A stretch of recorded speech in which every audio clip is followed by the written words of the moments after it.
Netizen, nagkaroon ng curiosity sa nasabi nga pong post na ito ni Nadia Montenegro. Sino ang pinatatamaan niya?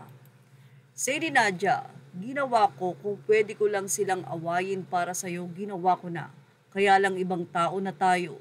Sa kahaba-haba ng nilakbayan natin, sa dami ng giyera at bagyong napagdaanan natin kahit kailan di mo ako iniwan.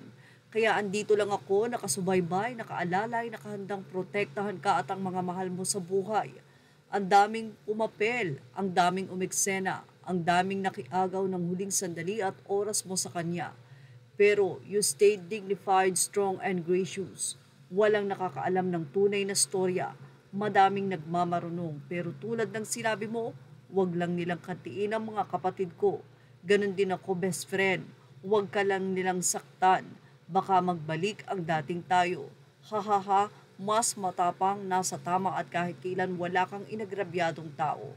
Humahanga ako sa iyo, napakabuti mong tao, Lot. Sagad sa buto. Ako alam ko mabait ako pero iba ka. Sobrang blessed ko naging kaibigan kita.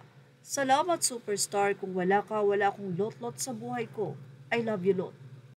Agad naman nagkaroon ng komento dito ang mga netizen mula sa artikulo ng Fashion Police. Say nila, bakit asan ba si Nora nung maliit pa yung mga anak niya? Di ba sikat na sikat siya at walang time sa mga anak niya at pumunta ng ibang bansa siya? While napunta lahat kay Lotlot ang responsibility niya bilang ina. Kaya nga ate ang tawag nila Janine kay Matet kasi lahat si Lotlot ang nanay nila. Nagtataka lang ako sa mga panis ni Nora at hindi nila yan alam. Kaloka. Matatandaan naman na nagpost sa social media ang fans na nag-alaga kay superstar Nora Honor, kung saan tila siya din ang nakakasama halos araw-araw ng nasabing superstar.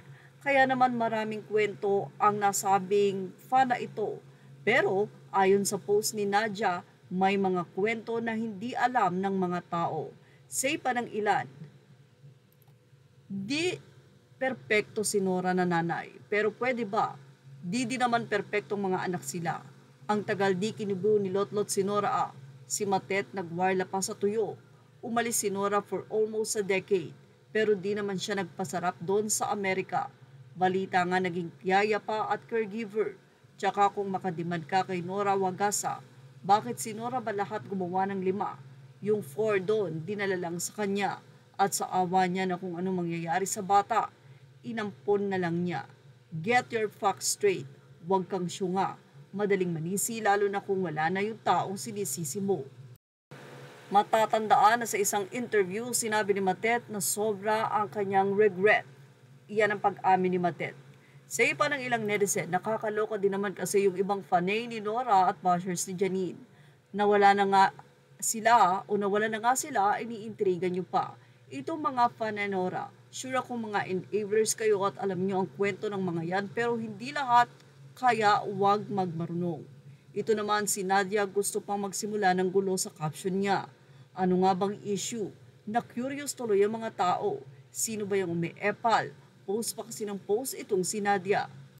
Sa naging post kasi na ito ni Nadia ay tila naghakot nga ito ng issue.